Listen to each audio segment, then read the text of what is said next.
Web Rádio Fraternidade. É a Web Rádio Fraternidade, a nossa ferramenta de paz. Invadindo ruas, campos e cidades, com amizade, amor, muito mais. É a Web Rádio Fraternidade, a nossa ferramenta de paz. Invadindo ruas, campos e cidades, com amizade, amor, muito mais.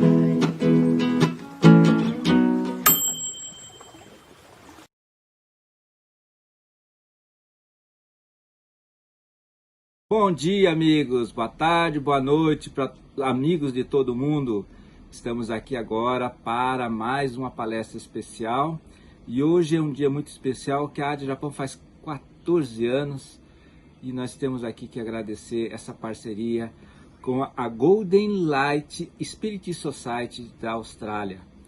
E também temos que agradecer a Rádio Amigo Espírita e a Rádio Fraternidade, do nosso amigo Rubens de Castro.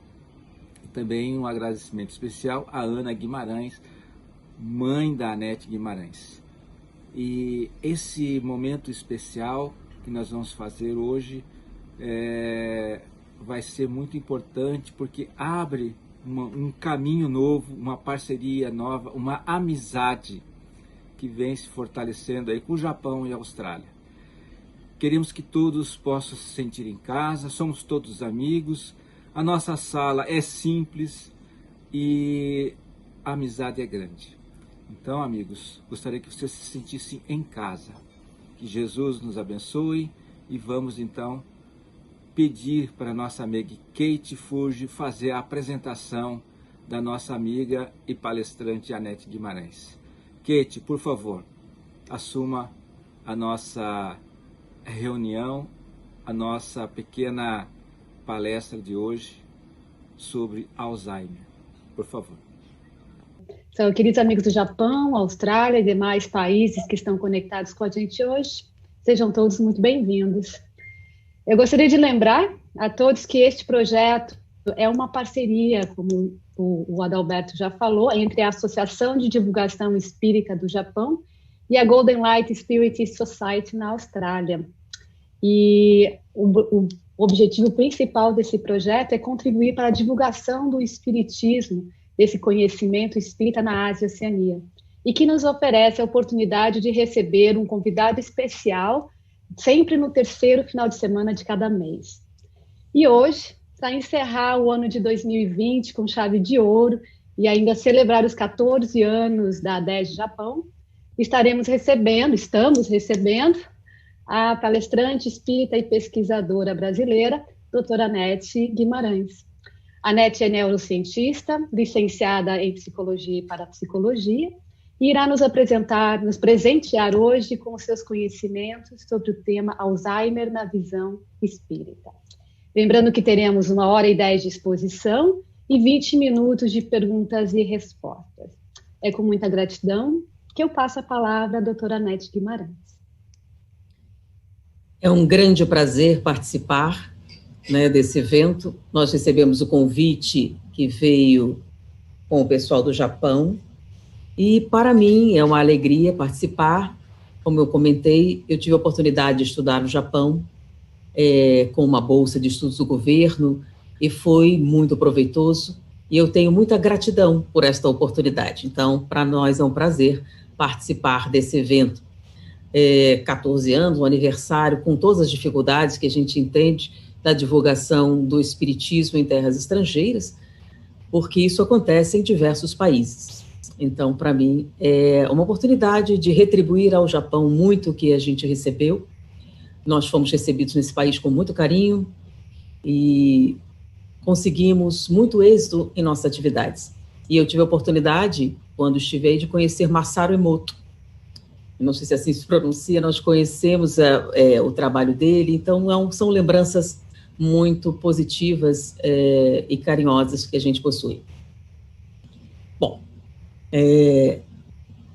esse é um tema, o Alzheimer. Quando a gente fala, a gente focaliza na questão da doença. Mas uma coisa interessante, quando a gente estava reciclando o material a respeito do Alzheimer, nós estávamos procurando algum tipo de publicação nova, alguma nova informação a respeito. E uma das coisas que eu achei fantásticas, eu fiquei muito entusiasmada, é sempre bom, quando tem um tema, a gente fazer a reciclagem. A gente estuda e faz palestra há muito tempo, mas uma coisa que eu digo sempre a jovens oradores, eu vou fazer um trabalho, eu vou dar uma revisada. Então, a gente fala sobre esse assunto já há algum tempo, então fui revisar, tem alguma publicação nova, alguém trouxe algo novo, e uma coisa nova surgiu de maneira extraordinária. Existe um grupo, um Instituto de Ciências Biológicas de Xangai, que apresentou um estudo novo que foi validado pela comunidade científica com uma análise genética com relação ao Alzheimer. E a descoberta que eles colocaram foi muito importante pelo seguinte. O que eles descobriram? Há cerca de 50 mil a 200 mil anos atrás, houve uma alteração genética. 6 genes sofreram uma mutação através da seleção natural, e esses 6 genes foram responsáveis por uma alteração do funcionamento do sistema nervoso, aumentando a conectividade dos neurônios, o que deu a oportunidade do nosso desenvolvimento intelectual. Ou seja, o crescimento da nossa consciência como nós conhecemos, da nossa inteligência, está atrelado a essa mutação genética que aconteceu entre 50 mil e 200 mil anos atrás. Por que eu achei essa informação extraordinária? E essa mutação que nos ofereceu a oportunidade desse crescimento intelectual, com o aumento da conectividade, houve a formação das chamadas redes neurais, como nós conhecemos, o que favoreceu o nosso crescimento intelectual. É claro que isso não aconteceu sem um ônus, porque esses mesmos 6 genes responsáveis por esse aumento do intelecto são também os ligados ao mal de Alzheimer. Então, são a mesma etiologia. E uma das colocações que eles fizeram é que esse distúrbio da memória que se desenvolveu, ele cresce à medida que as exigências intelectuais foram aumentando. Como assim? É a exigência intelectual que causa isso? Não. O envelhecimento que acontece cria algumas distorções metabólicas. Então, essa atividade intelectual grande que nós estamos vivenciando, com as exigências metabólicas e o envelhecimento, causa esses distúrbios. Mas por que eu achei tão interessante a questão dos genes? Porque quando a gente lê, por exemplo, A Caminho da Luz de Emmanuel, e fala-se a respeito da colaboração de espíritos vindos de outros orbes mais adiantados, e essa colaboração não foi só espiritual, foi também genética. Eles reencarnam no planeta e criam alterações, depuramento, e nós recebemos de herança algumas características anatômicas novas. Essa é a colocação de Emmanuel. E aí, quando os cientistas fazem essa descoberta, que a nossa capacidade intelectual fez esse crescimento com esta mutação específica, isso valida, são alguns tijolinhos que vão se acrescentando nessas informações espirituais, vão validando esse conhecimento espiritual. Mas uma outra colocação importante. Nós estamos falando sobre transição planetária, sobre uma alteração da estrutura do nosso planeta. E as pessoas se preocupam muito com relação a cataclismas, etc. Mas vamos pensar. As alterações genéticas que promoveram o crescimento intelectual do nosso orbe acontecem nessa época. Quando nós recebemos essa herança, que é essa capacidade de conexão, nós não tínhamos o conteúdo para realizar essas conexões. E à medida que vamos evoluindo, vai crescendo o material com que a gente trabalha. Porque as pessoas confundem, tá? O Alzheimer causa problemas de memória. Mas o que é memória? Memória, lembrança e esquecimento não são a mesma coisa, tá? Então, o que faz parte da memória? Se a memória fosse exclusivamente a gravação de fatos que nós vivenciamos e aprendemos, como é que nós esquecemos algumas coisas e outras não? Porque nós fixamos de maneira especial determinadas memórias em oposição a outras, que só vivenciamos uma vez e guardamos para sempre. Uma das coisas que os cientistas viram, que existe um aspecto da memória que é biológico, fisiológico, que são as marcações bioquímicas que acontecem no cérebro. Mas existe outro componente da memória, que é o componente emocional. Então, a memória é formada por estruturas orgânicas, mas, principalmente, emoções. O valor que nós damos a uma vivência ou não, o prazer que nós sentimos, a importância disso para a nossa sobrevivência ou não, o valor que damos a um determinado conhecimento, uma série de conteúdos que são de natureza abstrata. Então, existe o aspecto concreto da memória e o aspecto abstrato da memória.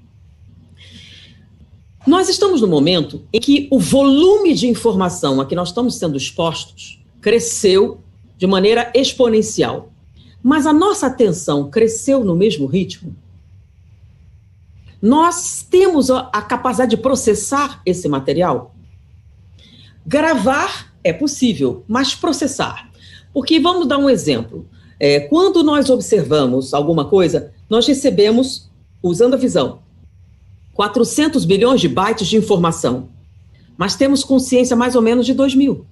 Então, a maior parte da informação que nós estamos recebendo não é processada de maneira consciente. Se ela não é processada de maneira consciente e a consciência, a emoção, as escolhas, o processo intelectual são valores essenciais para a memória, o que seria, então, o Alzheimer? Eu falo numa palestra sobre o Alzheimer, conto uma história, as pessoas sempre perguntam qual é o cientista, mas a gente nunca tem tempo. Então, o nome dele é David Bennett. Tá? David Bennett, ele é diretor do Centro de Doenças Alzheimer de Chicago, professor de ciências neurológicas, e ele é o autor de mais de 600 artigos sobre o tema, é um dos mais conceituados do mundo. E o Dr. Bennett fez uma observação. Eu não vou poder entrar em detalhes, como eu já fiz essa palestra, desvendar a história, para a gente focar um pouquinho mais no transtorno propriamente dito. O que ele observa?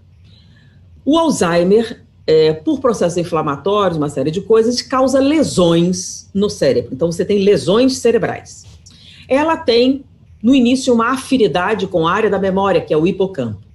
Um dos primeiros sintomas do Alzheimer é a perda da capacidade de registrar novas memórias. Então, você não consegue firmar novas memórias e, quando o processo avança com a degeneração dos tecidos, você começa, então, a ir perdendo esses arquivos. Em termos, quando a gente fala de perder o arquivo, se a gente tiver lesão de memória, a gente vai fazer essa perda? É aí que entra essa outra fala de David Bennett, que eu acho formidável. Ele conseguiu a colaboração de um número significativo de pessoas que foram monitoradas ao longo da sua vida e, após a sua morte, doaram o cérebro para ser estudado no instituto. Analisando, por exemplo, a vida diária, fatores de risco, fatores hereditários, etc. Bom, uma das coisas básicas que foram descobertas é que um processo inflamatório mediado pelos astrócitos causa o primeiro problema que vai levar futuramente ao Alzheimer. Quando esse problema surge, você não tem um sintoma imediato.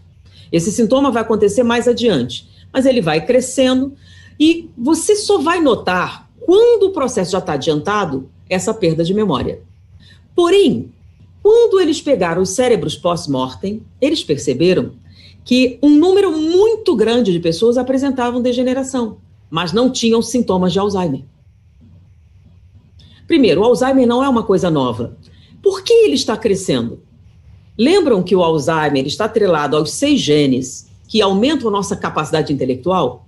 Quanto maior a atividade intelectual, maior a probabilidade de haver falhas genéticas que deem origem a esse transtorno. Mas ter Alzheimer é sinônimo de desenvolver demência? Não. Na observação pós-mortem, estatisticamente, o que eles verificaram? Que um número expressivo de pessoas tinham as lesões, mas não tinham os sintomas. Logo, perda de memória não é um sintoma específico de qualquer pessoa que tenha lesões de Alzheimer. Mas peraí, se você tem a mesma lesão, mas não tem o mesmo sintoma, qual é a causa da demência, então? Claro que essa demência vai acontecer posteriormente a essa perda de tecido nervoso. Mas e outras pessoas que têm perda de tecido nervoso e não têm o sintoma? Qual seria o processo? Então, o Dr. Bennett, em vez de se fixar em sintomas da doença, ele se fixou em estudar aquelas pessoas que tinham as lesões, mas não tinham sintomas. Nem de perda de memória, nem de demência, nem de diminuição cognitiva. Ou seja, a demência do Alzheimer está ligada à atividade intelectual? Não. Mas a forma com que você processa essa atividade intelectual. Por que essas pessoas que têm as lesões não têm a perda de memória associada a isso? Porque a maneira com que eles arquivam a memória é diferente. Lembra que eu falei que memória é diferente de lembrança? Que são coisas distintas? Que a memória tem aspectos que não são objetivos, são subjetivos? Num determinado momento, David Bennett coloca com um repórter, e o que seria essa memória que não se perde? O que seria essa memória que resiste a lesões objetivas? Ele diz o seguinte: o objetivo são gravações. Eu fiz uma brincadeira com a plateia uma vez, tá? Quando a gente fala sobre perda de memória. As pessoas confundem muito isso, tá? Você teve uma existência terrena e você estudou, aprendeu a ler e escrever. E aí foi crescendo seus estudos, foi desenvolvendo, foi crescendo. E aí você desencarna, volta e não lembra nada. Então não perdeu tudo isso? A pergunta não é se você perdeu tudo isso. Você tinha tudo isso? Porque é muito interessante. Eu tenho o 2º grau. A brincadeira que eu faço normalmente é: quem tem o 2º grau? Aí muitas pessoas levantam o braço. Hoje em dia é normal a pessoa ter o 2º grau. Aí eu pergunto: se eu aplicar uma prova do Enem nesse instante, vocês passarão?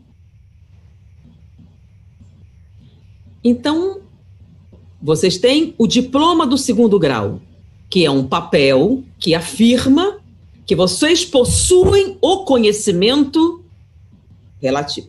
E o conhecimento vocês possuem? O que é um papel? Nada. O que seria importante é: eu possuo o conhecimento que esse papel afirma.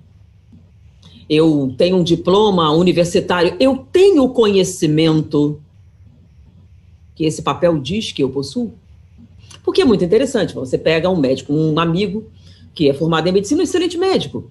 E a gente pediu para ele dar uma aula sobre célula. Faça uma aula simples para pessoas assim, sobre a célula, assim, como você é médico, pega uns recursos, tente fazer. Ele não foi capaz. Não lembro. Mas espera aí, estudo da célula faz parte do curso. Não lembro mais. Por quê? Por que não lembra mais? Não faz parte do currículo, não é essencial? Sim, mas eu não trabalho com isso. E o que você guardou, então? Apenas aquilo que você realiza. Apenas as coisas que você repete. Então você não possui o conhecimento, você possui, na verdade, alguns reflexos que são relativos à repetição de determinado comportamento. Então você possui ou não possui o conhecimento. Logo, o Alzheimer, ele vai tirar de você um conhecimento que você possuía ou apenas alguns arquivos biológicos que você não tem um uso verdadeiro. O que é que realmente você guarda? Então, dos seus estudos, o que é que você lembra? Então, você participou de uma classe, por exemplo, de português com relação a determinada função. Você lembra? Você sabe? Não sei, não lembro. O que você lembra? Lembro de uma professora que eu não gostava, de uma briga que eu tive. E o que você normalmente guarda de tudo que você viveu? Raiva, rancor, ódio, decepções, abandono. São coisas que você guarda com, assim, bastante preocupação, né? São lembranças que você dá muito valor. Matemática para quê? Para que eu quero matemática? É muito comum, né? Você sabe como resolver a equação de segundo grau. Para quê? Para que serve? E é justamente esse que para que serve que define que você não possui, nunca possuiu. Então, esses arquivos passaram, mas não criaram raízes, não fazem parte de você. E como eles não fazem parte de você, por que não fazem parte de você? Por que não são uma memória que você possui? Porque não existe nenhum sentimento associado a esse conhecimento. Não existe valor, não existe interesse, não existe prazer. Por exemplo, ouvir música. Vocês devem ter visto na internet, viralizou recentemente, um filme de uma senhora que está numa instituição e eles colocam para tocar O Lago dos Cisnes. E essa senhora foi uma prima bailarina importantíssima. E no momento que ele toca a música, ela começa a repetir os movimentos, E é como se ela despertasse de um sono profundo que ela estava. E é uma cena linda. O que foi que aconteceu ali? Ela já tinha perdido basicamente a sua humanidade. E de repente desperta. E os movimentos foram muito lindos. É como se ela tivesse voltado à vida graças a... Mas espera aí, e as lesões? E a lembrança? Sim, lembranças desapareceram, mas a memória permaneceu. Porque a memória não se forma apenas com as marcas biológicas.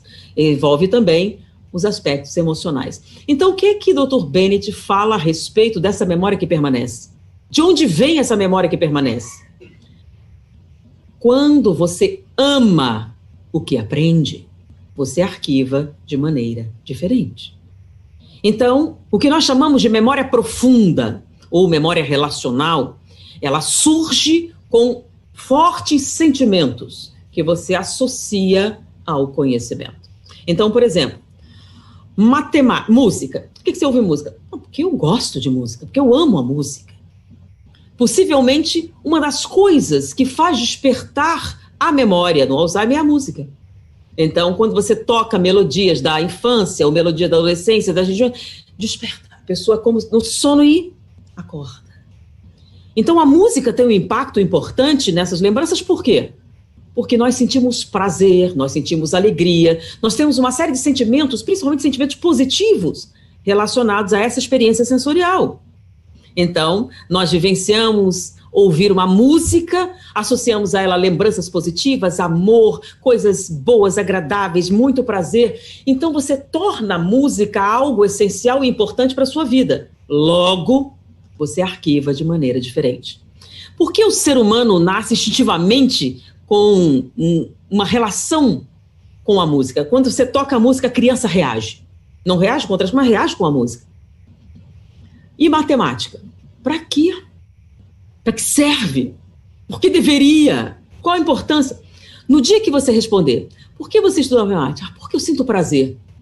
Na próxima encarnação, como é que essa criança de 3 anos de idade consegue fazer operações de 19 dígitos? Porque ela tem a memória. Porque ela possui esse conhecimento. Porque esse conhecimento não é um verniz, uma tinta, uma decoração. Esse conhecimento faz parte da sua psique. Então, qual é o conhecimento que permanece? Aquilo que você ama aprender. Então, numa brincadeira recente, meu filho, a gente ficou aqui para fazer a live, ele entrou num site de... Como chamava, meu filho? Palavras que ninguém sabe, que ninguém lembra, não é isso? Então, aí ele começou. E citar a palavra. Você ouviu falar essa palavra? Quem sabe, levanta o braço. Eu sei. Então, 90% das palavras... E é coisa da escola, da literatura, daqueles livros que as pessoas achavam obrigatório, desagradável. Que sempre, eu tenho lembrança da escola como um momento encantador da minha vida. Eu não lembro do prédio, as pessoas lembram de acontecimentos, eu não lembro nada disso. Mas eu lembro de química, eu lembro de física, eu lembro de biologia, né? A gente não usa muito tempo, aí eu comecei a falar, vem a memória. Eu me lembro do meu professor de geografia, eu tinha 11 anos, entrei, e ele começou a falar sobre as estrelas. As estrelas de primeira, segunda grandeza, e aí ele mostrou os desenhos. Aquilo foi um deslumbramento, eu não sabia nada sobre estrelas, sobre astros. E eu me lembro desse professor, e eu me lembro da aula. Não lembro o nome dele, mas eu lembro a aula. E nunca esqueci do desenho que eu fiz do Sol, e as camadas da Terra geológicas. E quando a professora de português começou a falar que os pensamentos dependem da linguagem, e quanto maior o seu vocabulário, maior a capacidade... Nossa, isso para mim foi muito importante. E aí, outras áreas, matemática. A matemática é a língua que Deus usa para falar com você. Peraí, como assim? Onde está Deus? Onde é que você pode ver? Quando você começa a comparar as coisas, você começa a encontrar padrões. E padrões altamente complexos, de onde vem? Quer dizer, as estrelas se comportam assim só para te agradar? Ou você inventou? Não, eles sempre estiveram lá. A matemática você não inventa, você descobre. Então, aprender a matemática é conversar de maneira mais adulta com a divindade. É aumentar a sua compreensão. Então, o conhecimento, se não for amado, não te pertence. Na verdade, não existe. Porque sem Alzheimer nenhum, você lembra do que você aprendeu? Se você não lembra, não faz parte de você. Então, o Alzheimer não te tirou nada, não é verdade? Você só perde esse falso verniz de conhecimento. Então, o que ele disse sobre as pessoas que tinham lesões, mas não tinham Alzheimer? Então, todas as pessoas, num grau maior ou menor, com a idade, vão apresentar algumas sequelas. Por exemplo, perdas de células, perda de função. Mas isso não significa que você terá perdas cognitivas. E uma das pessoas que eu posso usar para demonstrar isso é o Dr. Jorge Andréa. Dr. Jorge Andréa ia fazer 100 anos, dia 13 de agosto. Eu fui visitá-lo algumas semanas antes e estando lá, ele estava se preparando porque ele ia lançar um livro no seu aniversário de 100 anos. E ele estava por dentro ele entrava em salas de bate-papo de Harvard, de locais, fazia discussões. Ele estava ativo, meu Deus. E aí a gente estava conversando, eu não lembro, minha filha, a idade, nossa, a sua memória é melhor que a minha. Perda cognitiva. Ele fez uma palestra no seu aniversário de 100 anos, lançou um livro. E nesse livro ele estava revisando conferências que ele fez 50 anos atrás, para ver o que mudou. Há 50 anos atrás ele fez uma conferência e ele queria saber, 50 anos depois, o que foi que mudou? E as pessoas não lembram da escola que tem 5 anos somente. Você tem 5 anos de formato, já esqueceu tudo. O pior é quando você faz a prova, no dia seguinte já esqueceu. Quer dizer, o que vale essa nota? Então, se você estuda por uma nota, não é o conhecimento que importa para você. E se o conhecimento não tem importância, ele não permanece. Porque, segundo os estudos, o que faz permanecer é amor. Por isso, uma máxima espírita é amai-vos e instruí-vos. Não é amai-vos ou e. Porque o amor sem instrução erra. Não produz, porque você não sabe o que fazer. E instrução sem amor não permanece. A única maneira é como se fosse uma escada. Então, você tem um lado e o outro, e os degraus, que são a evolução espiritual, o crescimento, dependem dessas duas vertentes. Amor e instrução. Então, quando é que você fixa no eu essa memória? Quando você ama o que aprende. Então, o conhecimento não é um meio para atingir o fim. Eu estou estudando porque eu quero ser famosa, eu estou estudando porque eu quero ganhar muito dinheiro, eu quero reconhecimento, eu quero isso, eu quero aquilo. Tanto que quando você atinge o suficiente, para que estudar mais? Eu já ganho dinheiro, já faço. Não existe prazer envolvido no processo. E se não existe prazer, não existe a fixação, porque você não possui o conhecimento. Ele passa por você. E, em muitos casos, fica aquele brilho. Então, parece que sabe, mas, como dizia Ais, quem sabe, fala simplesmente. Então, as pessoas usam de todo tipo de subterfúgio, mas não é. Então, o Alzheimer, na verdade, ele não te tirou nada. E aí, quando você morre e esquece essas marcas biológicas, por que eu não lembro? Porque você não sabe. Claro que eu tenho o diploma. Sim, mas você tem um diploma, mas não tem o conhecimento. O diploma é só um papel que afirma que você tem o conhecimento. Ter o conhecimento significa o quê?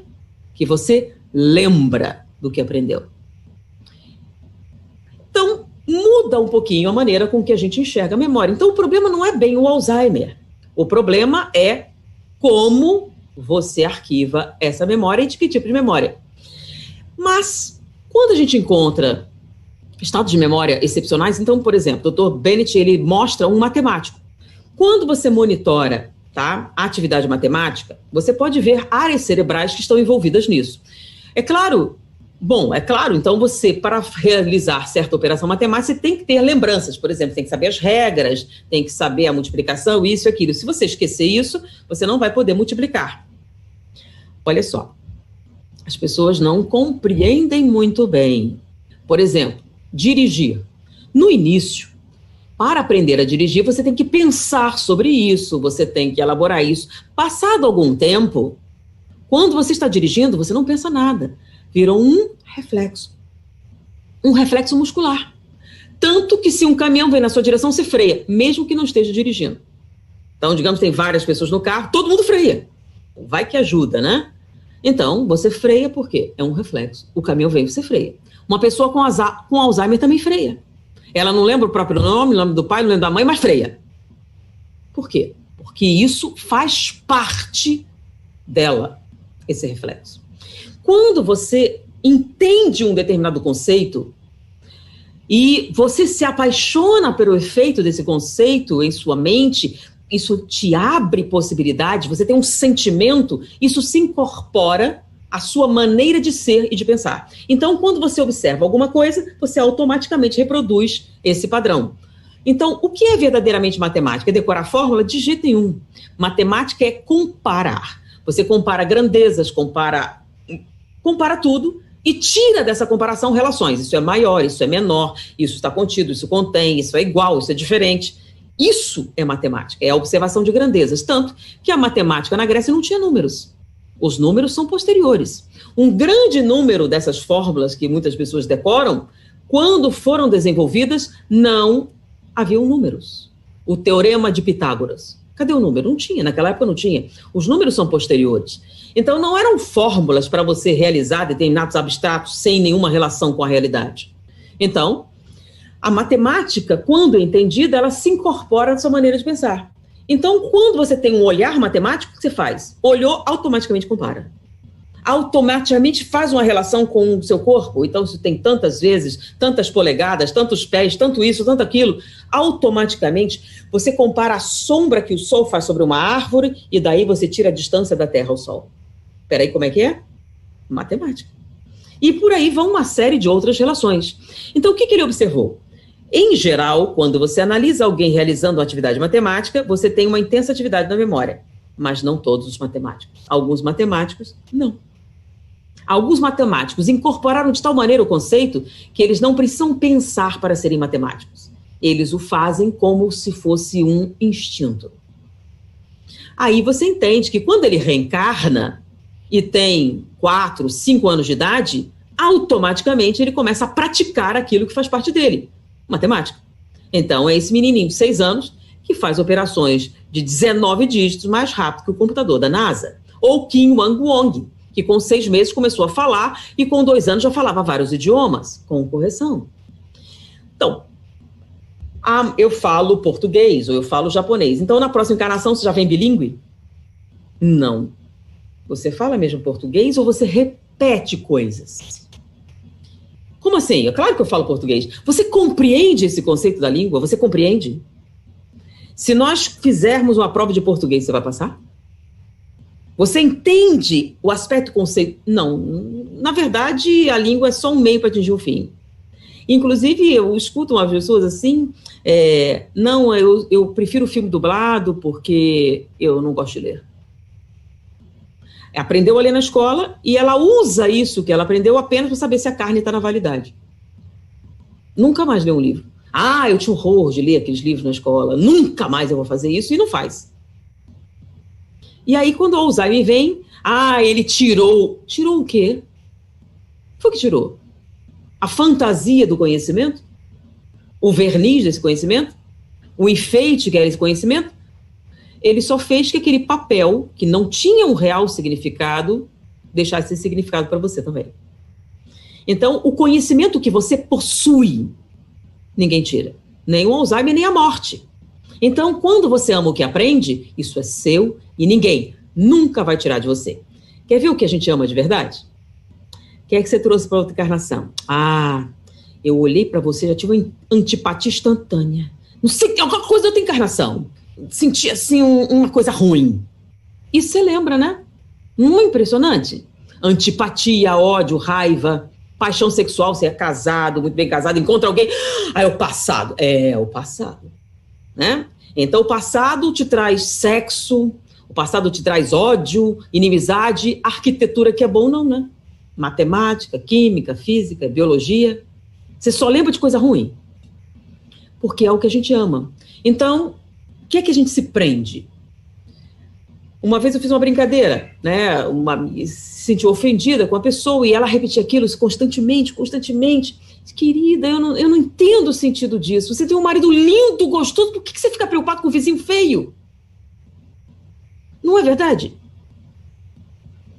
Pensa bem, o tempo que você perde. Vamos lá, você não gosta da pessoa? Você está dando para ela um tributo. Você pensa nela 24 horas do dia, em vez de pensar em alguém mais agradável. Pensa nisso. O que você valoriza mais? Alguém te ofendeu. E aí tem um filme novo na Netflix maravilhoso. O que você faz? Não consegue ver o filme porque você está pensando na ofensa. Quer dizer, o que você mais valoriza? Nem Netflix é mais importante do que a raiva. Então, onde está realmente o seu tesouro? Lembra o que a gente fala do Evangelho? Onde está o seu tesouro? É onde está o seu coração. Então, vamos pensar nas coisas que você valoriza. Você guarda rancor, guarda aborrecimento, porque isso é importante para você.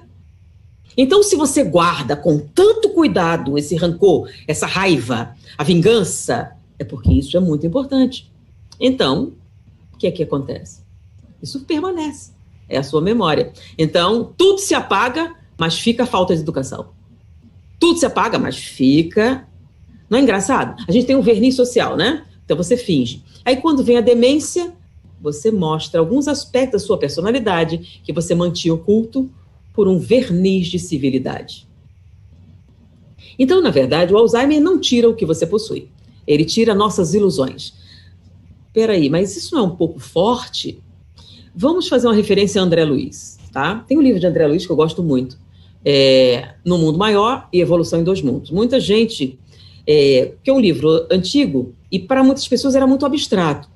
Mas tem uma parte do livro que eu aprecio muito, quando ele descreve as áreas cerebrais, e ele fala sobre a obsessão, e ele começa a descrever o que é que aquele processo obsessivo estava fazendo no cérebro. E o que me interessou bastante é quando ele começa a descrever, não? Esse aqui é o frontal, o pré-frontal, esse aqui são os gânglios basais, e nos gânglios basais estão arquivados o nosso processo primitivo. Aí o processo obsessivo estava muito ligado ali naquela região, são nossos hábitos. E aí ele foi falando da contaminação e descreveu aquilo. Eu achei bonito e guardei aquilo, fiz um desenho. E, posteriormente, quando um pesquisador começa a falar que os gânglios basais é onde estão os nossos hábitos arquivados, automaticamente me veio a lembrança de André Luiz e aquela fala. E o pré-frontal, quando eles falam que no pré-frontal estão nossos processos chamados cognitivos superiores, como compaixão, bondade. Quando o Richard Davidson falou a respeito que o pré-frontal é onde estava a bondade, eu lembro, André Luiz, meu Deus, quantos anos ele falou isso? E recentemente que surgem essas descobertas, né? Mas André Luiz falou uma coisa muito interessante. Quando ele estava descrevendo aquele processo, ele falou sobre uma situação comum, tá? A pessoa nasce, a pessoa vive, a pessoa desencarna, entra no mundo espiritual e não nota que está no mundo espiritual. Ela não percebe que morreu. Ela não tem consciência do mundo espiritual. Ela vive num estado perpétuo de dormir e despertar. Por quê? Porque ela seria aquele conceito de Ouspensky, de homem fisiológico. É o homem que vive para comer, dormir e procriar. Existem pessoas que passam pela existência dessa maneira. Isso não tem nada a ver com o nível social. Tem gente muito pobre que vive para comer, dormir e procriar, e gente muito rica que vive para comer, dormir e procriar. Peraí, como assim? Tudo que ela faz é para o objetivo de comer, dormir e procriar. Ela pode usar métodos diferentes, usar ferramentas diferentes, porém o objetivo final, o ápice da existência é comer, dormir, procriar. Tá? Então não tem nada a ver com o nível social. Então é o chamado homem fisiológico.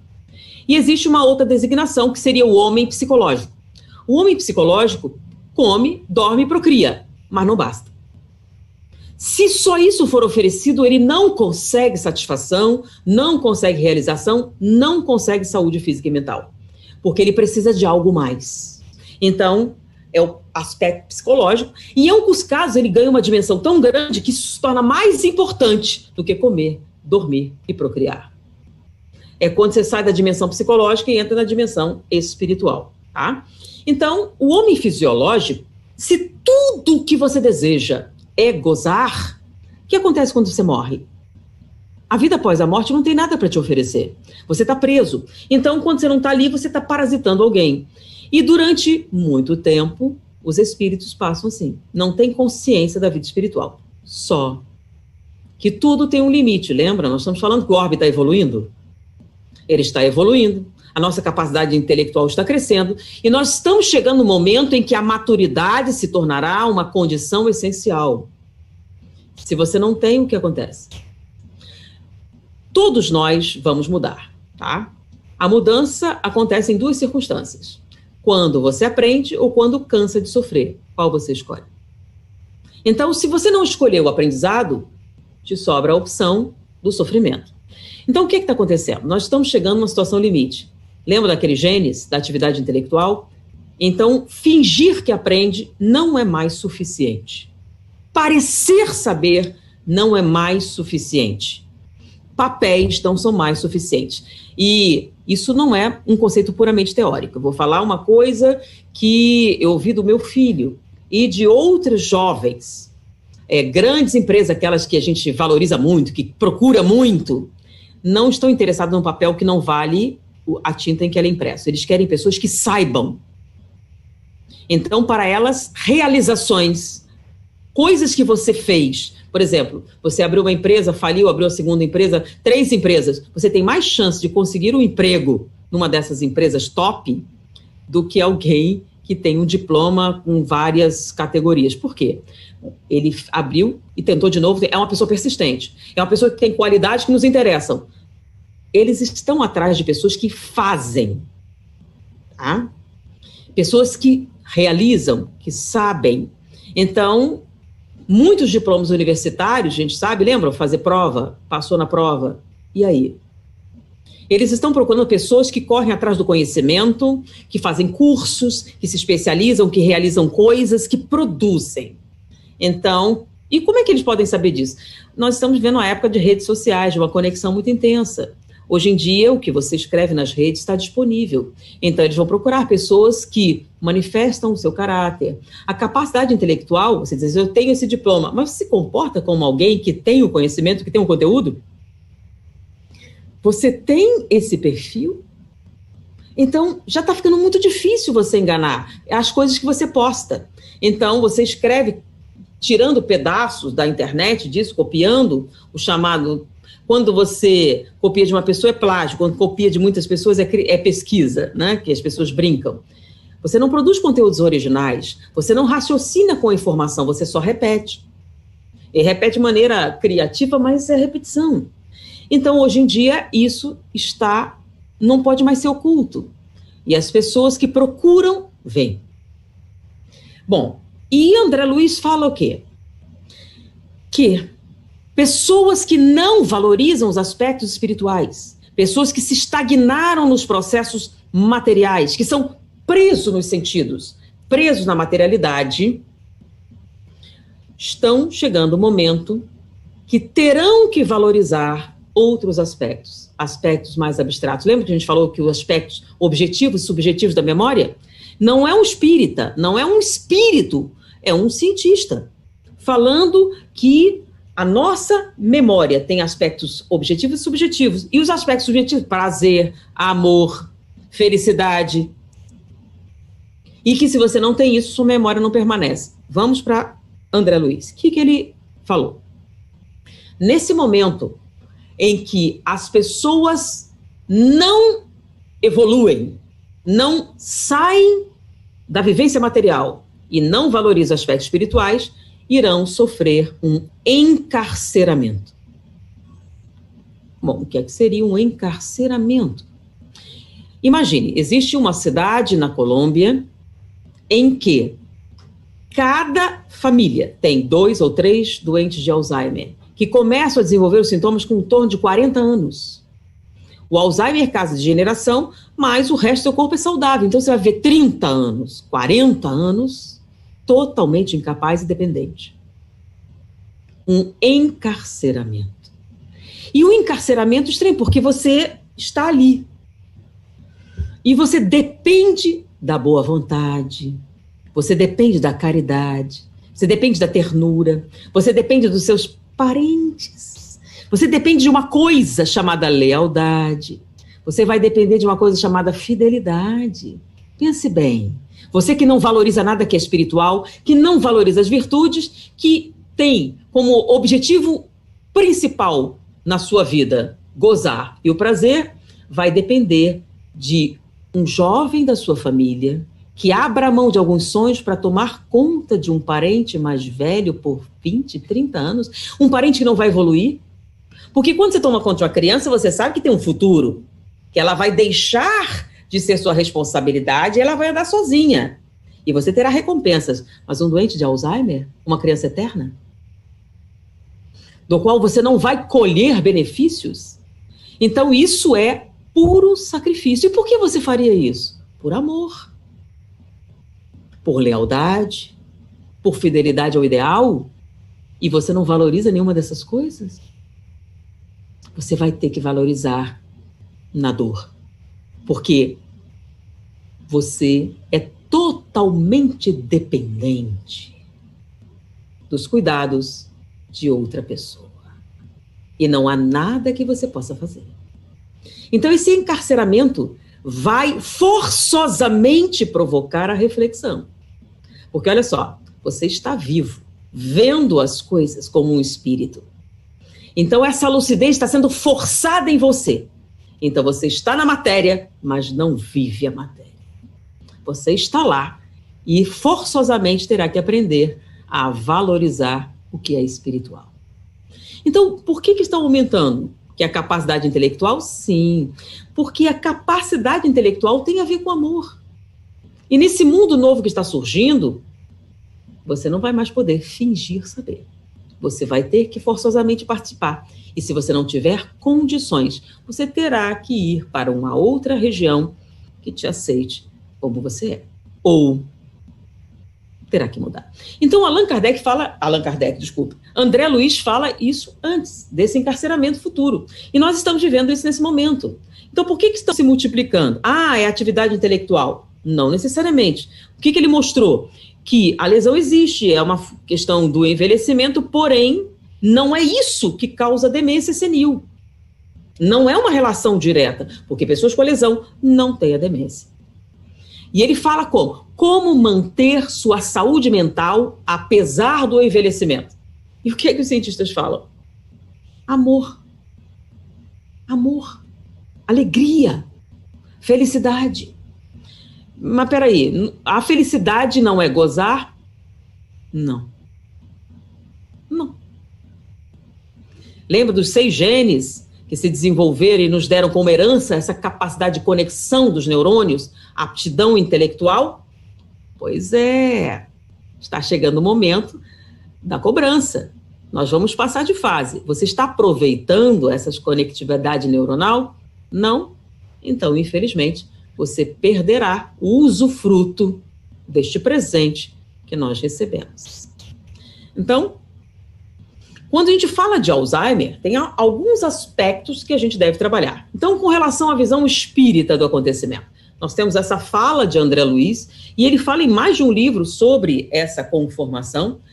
Então, a primeira vez que eu ouvi falar, na época, encarceramento, eu pensei assim, deve ser a loucura, fiz uma associação, e muito depois, quando começou a se falar do Alzheimer e esse prognóstico, são 5 milhões nos Estados Unidos, há um crescimento exponencial, que em 2050 será um número muito expressivo, e eles associam a atividade... Não. Aí me veio, peraí, mas não seria isso? Porque tudo que acontece na vida tem uma função, gente. Tudo. As pessoas hoje estão perdendo a objetividade com relação à existência. Então, as virtudes são universais. Não importa se você é cristão ou não. As virtudes definidas como o mérito acima de qualquer, numa área, está na Grécia, está no Egito, está em toda parte. É multicultural. Então, as virtudes são importantes. Então, quando você perde de vista os chamados valores morais, você começa a ter problemas. Então, esse encarceramento de André Luiz, eu fiz uma associação direta, porque o que é o Alzheimer se não um encarceramento? Você tem um corpo fisicamente saudável, um coração perfeito, pressão arterial, tudo, né? Então, um doente de Alzheimer na família, um coração de ferro, vai viver muitos anos saudável, e aí você pensa assim, meu Deus, quantos? 30, 40 anos? totalmente dependente. O seu corpo funciona... Nossa! E não é um, não é dois, muitos. Muitos. Agora, olha que coisa curiosa. Essa cidade que nós escrevemos, da Colômbia, que tem uma incidência desse Alzheimer precoce, que eles deram até uma associação hereditária, é hereditário, está associado, eles foram mapear esses genes. Olha que coisa interessante. Que coisa interessante para fazer uma analogia com relação à reencarnação, né? Eles foram mapeando, porque em derredor eles não têm essa incidência, e chegaram a conquistadores espanhóis que chegaram à região no século XVI.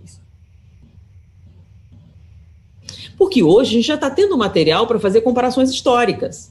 Né? Antigamente ficava muito difícil você fazer associação da reencarnação com determinadas estatísticas, a gente não tinha estatísticas, mas o tempo está passando e a gente está tendo instrumentação para fazer isso, e já estamos começando a fazer associações. Então, esse gene que causa esse Alzheimer precoce foi mapeado e veio com os conquistadores. Seria que não seriam os mesmos conquistadores? Talvez. Não estou afirmando, mas é uma probabilidade. Se a gente fizer um raciocínio, uma extrapolação, não é bem possível. A conquista, o extermínio, a brutalidade, a violência. E se você não muda o que você valoriza, então pensa bem. Homens chegam numa região que produziu obras de artes extraordinárias, cultura, informação, o único objetivo, destrói tudo, atrás apenas de riquezas materiais. Você não acha que em algum momento da sua existência você vai ter que devolver ao universo aquilo que você tirou e que não lhe pertencia? Não é uma questão de castigo, é uma questão de causa e efeito, porque toda nossa atitude tem uma resposta. Então, se a gente coloca a luz da reencarnação, a luz das informações espirituais, não é tão difícil a gente avaliar o significado e o prognóstico. Agora, uma coisa que eu digo, que o Alzheimer não é o que causa a perda de memória. Afinal, é uma memória que talvez você não possua. Porque aquilo que é seu, ninguém tira. O que faz parte de você. Então, quando eu vejo algumas pessoas, mas não está no perispírito? Sim, se não está nem no presente, quanto mais no perispírito.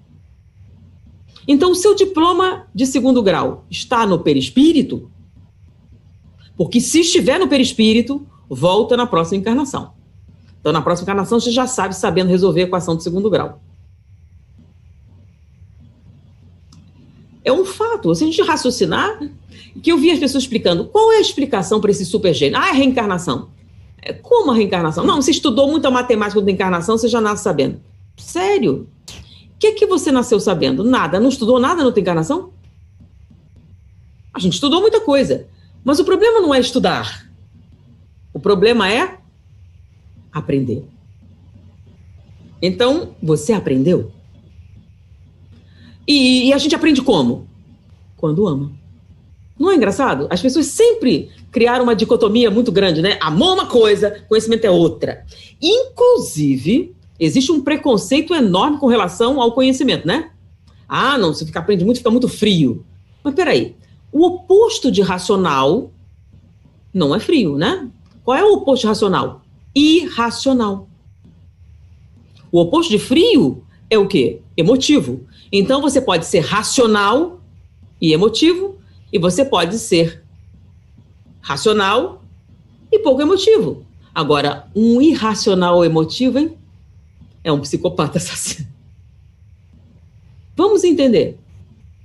Então, a racionalidade não tem nada a ver com emoção. Então, uma pessoa profundamente racional, uma pessoa que produza muito conhecimento, pode amar, se apaixonar, gostar de dança, de balé, de música, de arte. Existe alguma impossibilidade ou incompatibilidade entre racionalidade e sentimento? Desde quando? Isso é uma falsidade ideológica, tá? Agora, eu sou muito emotivo, mas não sou racional. Então, do que estamos falando? De alguém borderline. de alguém capaz de agressividade, porque não raciocina, não pensa antes de fazer as coisas. E quando você não pensa antes de fazer as coisas, faz errado. Com muito amor. E a gente tem aquele ditado de boas intenções. Por que a gente completa assim? Porque é um fato. Então, não existe incompatibilidade entre racionalidade e emotividade. Emotividade é uma questão de sensibilidade. Então, se você é emotivo e racional, nós temos produções artísticas maravilhosas, nós temos uma capacidade de superação fantástica, produtividade, sensibilidade, alteridade, tudo que é bom. Agora, amor sem racionalidade, quantos erros terríveis. E racionalidade sem amor, não precisa nem falar porque não existe. Racionalidade sem amor não permanece, conhecimento não permanece. Ah, mas peraí, tem gente má. Olha só, não confunda, tá? Amor ao conhecimento. Então você pode amar a ciência e odiar a humanidade, mas ainda há amor, porque sempre existe amor a alguma coisa. Quando você expande amor, mas o negócio é que quando você começa a amar o conhecimento, fatalmente você começa a ver o quê? A beleza por trás disso. E quanto mais você mergulha nisso, você acaba questionando de onde vem essa simetria? De onde surge essa beleza? E você começa a questionar o quê? O ser, o imanente, aquilo que vem, de onde vem? Qual é o objetivo da filosofia? A filosofia é uma indagação sistemática, então, mas por quê? Mas por quê? Você quer saber o quê? Por quê? Só que todo filósofo procura o porquê final. Você vai por quê, mas por quê, mas por quê? E, teoricamente, você chegaria ao porquê final, que seria a razão por trás de todas as coisas. E o filósofo chamava isso de logos, a razão por trás de todas as coisas. Quando eles começaram a questionar que deveria haver um porquê final, a razão por trás de tudo, eles chegaram assim, mas será que essa razão final é inteligente? Será que o logos é inteligente? O que eles estão questionando? Uma coisa que hoje a gente aprendeu a chamar de Deus. Então, quando você pega o livro dos Espíritos e diz que é Deus, Deus é a inteligência suprema, causa primária de todas as coisas. Mas espera aí, isso é o logos. Sim, é o logos senciente. Posteriormente a gente chamou de Deus, mas a palavra Deus no início não tinha essa conotação, tá? Deus era só um ser sobrenatural. Logo, sim, era a razão por trás de tudo. Então, a definição espírita de Deus não é aquela comum. É a definição da razão por trás de todas as coisas e uma razão intencional, senciente. Então, quando a gente fala de conhecimento, fatalmente você vai encontrar Deus. Se você mergulha no seu interior, vai encontrar Deus. Por quê? Porque ele está em toda parte. Então, toda vez que com sinceridade você se dedica à busca, quem é que espera você lá na reta final? A divindade. Por quê? Porque é a busca da perfeição. Não é uma busca que tem um fim, mas é uma busca. E a gente tem esse apoio. Qual é a luz que ilumina todas as pessoas? Então, qual é a visão espírita? A visão espírita de qualquer manifestação física significa é uma necessidade para o seu crescimento espiritual. Mas isso não pode... Eu vejo muitas pessoas, aquele pessimismo terrível. Eu disse, gente, se Deus permite, quem sou eu para não permitir? Então significa que a gente ser pusilânime e inerte? Não tem nada a ver com isso. Significa o seguinte, as coisas acontecem por uma razão, como eu não sei qual é a razão, então eu vou trabalhar e ajudar, que é a minha função. Porque a gente tem que ter uma ética, a gente tem que ter um motivo para fazer as coisas. E quanto mais consciente for esse motivo, mais ele permanecerá através de todas as tempestades. Então estamos vivendo sim um cataclisma, mas não é físico. É um cataclisma de natureza moral. E aqueles que não acompanharem, tá? Lembre-se, a gente muda em duas circunstâncias. Quando aprende ou quando cansa de sofrer. Qual você escolhe? Então, a questão do livro dos Espíritos volta sempre, né? O que fazer para alcançar a felicidade e resistir ao mal? Um sábio da antiguidade vos disse, conhece a ti mesmo. E a célebre, conhecereis a verdade, ela vos libertará, que é a mesma coisa. Então, fingir ajuda você? Não. O que te liberta é o autoconhecimento. Então, quando você admitir mesmo que o que você é não é real e buscar as coisas verdadeiras, as coisas que permanecem, as coisas que sobrevivem ao Alzheimer, e se sobrevive ao Alzheimer, sobrevive à morte, isso é seu, ninguém jamais vai poder tirar. Ok? Foi um prazer estar com vocês. Muita paz.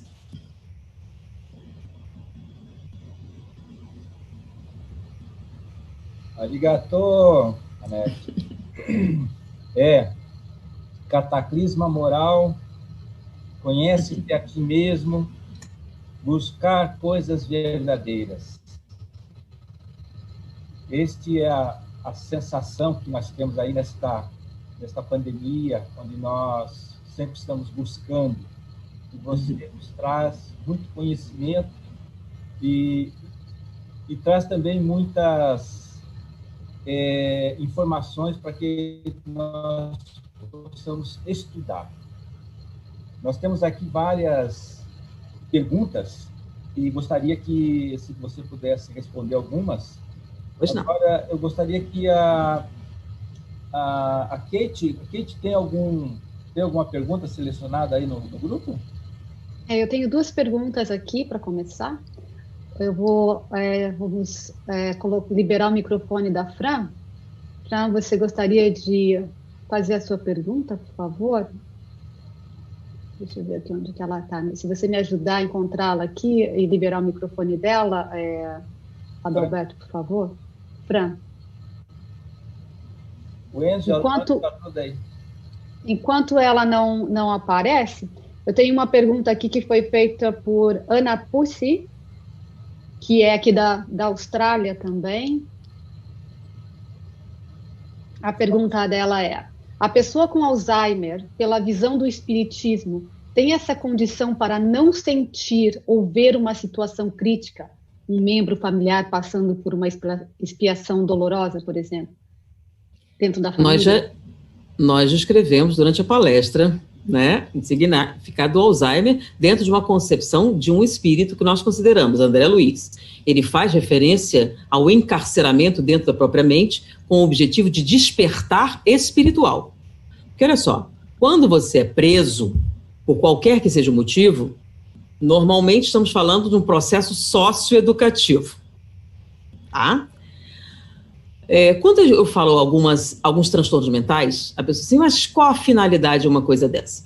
Imagine que você tem alguém com uma capacidade genial em termos de engenhosidade, em termos de capacidade, porque isso é uma conquista da alma, tá? E essa pessoa tem que passar por uma medida socioeducativa. Se você reencarnar ele num lugar muito pobre, o que acontece? Ele sai. Se você reencarnar num lugar sem condição nenhuma, o que acontece? Ele se reinventa e sai. Lembram de pessoas com capacidade? Não tem como você prender essa pessoa num local, porque ele tem os seus valores e você não pode tirar isso. Então, onde é que você pode prender alguém que tem necessidade de medida socioeducativa? Você prende dentro da própria mente. Então, por exemplo, é muito comum, né? Ele tem uma capacidade imensa e não vira nada. Por quê? Bipolaridade. Ele tem alternância entre capacidades e... Não pode. Esquizofrenia, pessoas com mentes brilhantes presas no delírio. Elas estão presas dentro de si mesmas.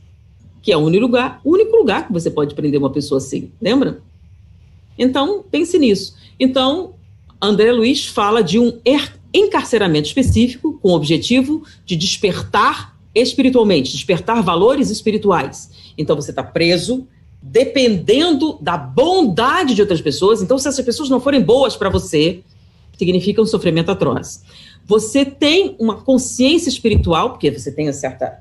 André Luiz escrevendo, a certa lucidez, e você vê. Você aprende ou não aprende a valorizar lealdade, fidelidade? Fidelidade hoje em dia, né? Não é importante, lealdade, fidelidade não significa nada, né? A gente troca, não, cansei, enjoei, não estou mais afim, não quero mais nada. Né? Antigamente a gente consertava as coisas, agora joga fora. Vamos pegar outra coisa? Cansei, enjoei. E se você tiver Alzheimer, você vai depender de quem? E se enjoar? O que vai ser de você se enjoar? Cansei, eu quero viver meus sonhos. Por que eu tenho que levar esse peso morto que não significa nada? Se a gente for por esse lado, eu cansei, quero ver meus sonhos, então você acha que tem que sacrificar? É eutanásia? Porque essa pessoa é totalmente dependente, né? Ela não vai poder sair por aí, me livrar, não. Então é eutanásia? Não, eu sou espírita. E então vai fazer o quê? Qual a diferença? Então, se você não valoriza essas coisas, você vai ter que aprender pela dor. E a gente aprende assim. Pensa bem, não há nada que você possa fazer. Você depende que a pessoa ame. Mas tem muita gente que ama, mas não quer cuidar, né? Não, eu amo muito meu pai, mas não dá. Eu tenho um lugar maravilhoso, com uma vista linda, aí você paga e não volta. Porque é muito doloroso, eu não consigo ver. É mesmo. É mesmo. Lembra da bailarina e da música? Então tá lá, a pessoa ainda está lá, né? Não, mas ele não lembra de mim. Ele tá doente e você pergunta, o que será de mim? Como é o nome disso? A sua preocupação. Eu! Ele tá doente, eu! Não suporto. Então, já dá para entender por quê. Muito obrigada. Então, agora a pergunta da Fran Diogo, por favor, Fran. Obrigada. Muito obrigada, primeiramente, por essa linda palestra, né? Acho que a minha pergunta, na verdade, já foi respondida durante a palestra, né? Porque a gente tenta explicar para algumas pessoas que não acreditam na visão espiritual da vida, que nem todos os traços genéticos que uma pessoa tem, necessariamente vão impactá-la durante a vida. Por isso eu comecei com a parte científica. Exatamente. Então, minha pergunta era isso, como que a gente poderia explicar para as pessoas que têm ascendência na família, eu tenho caso de Alzheimer, minha avó, meu pai... Então, deixa eu falar até um artigo, né, onde você encontra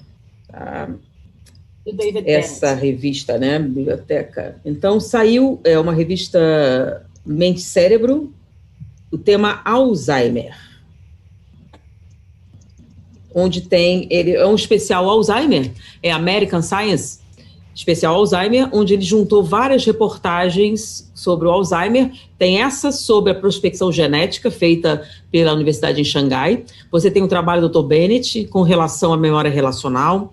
Você tem vários outros, tem um trabalho da Suzana Ozel a respeito do lixo mental, não deu para desenvolver, gente, é muita coisa, muitas vertentes interessantes. Mas eu falei numa outra palestra que está na internet sobre o lixo mental, tá lá. A Suzana Ozel é brasileira, né? A instituição é a Universidade Federal do Rio de Janeiro, que fez uma descoberta formidável a respeito do papel dos astrócitos no Alzheimer. Então, todas essas são informações científicas. O que eu achei interessante, que são informações científicas que corroboram uma colocação de André Luiz. Tá? As referências de André Luiz às áreas cerebrais são as mesmas. Tá? Então, ele fala dos gânglios basais, ele fala da região da memória, ele fala do pré-frontal, ele fala da relação entre essas lembranças e a compaixão, a misericórdia, os chamados sentimentos superiores. E olha só, quando em espiritismo você fala sentimentos superiores, você pensa lá, né?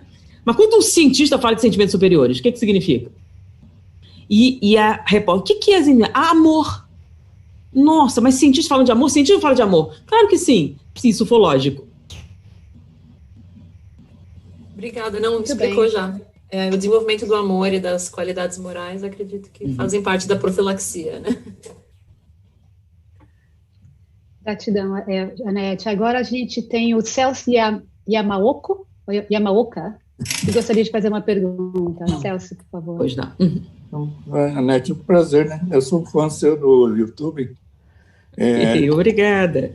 Eu já assisti essa palestra seu, né? E ao vivo é diferente, né? Então, mas é o seguinte, a minha sogra faleceu, ela tinha Alzheimer, né? Ela não lembrava o nome da filha, que é minha esposa, né? Que foi lá do Brasil cuidar dela. Mas de mim ela lembrava que eu conheci ela só um mês, que eu fui lá em 2015 passear. De mim ela lembrava, mas da minha esposa não lembrava. E quando faleceu, eu fui levado no trabalho para socorrer ela, né? Levei ela para o hospital e nesse trabalho, ela não se lembrava ainda, ela não estava totalmente sanada, né? Eu fui levar porque ela lembrava de mim, né? E eu fui lá somente para levar ela para um outro hospital, o hospital depois desencarnado, que fala Hospital do Socorro, né? Então, depois disso, eu não tenho mais notícia, né? Mas ela deve estar bem. Só que ela ainda não se lembrava ainda quando eu fui socorrer ela, né? Então, eu queria saber quando que retorna a memória no espírito para quem tem Alzheimer.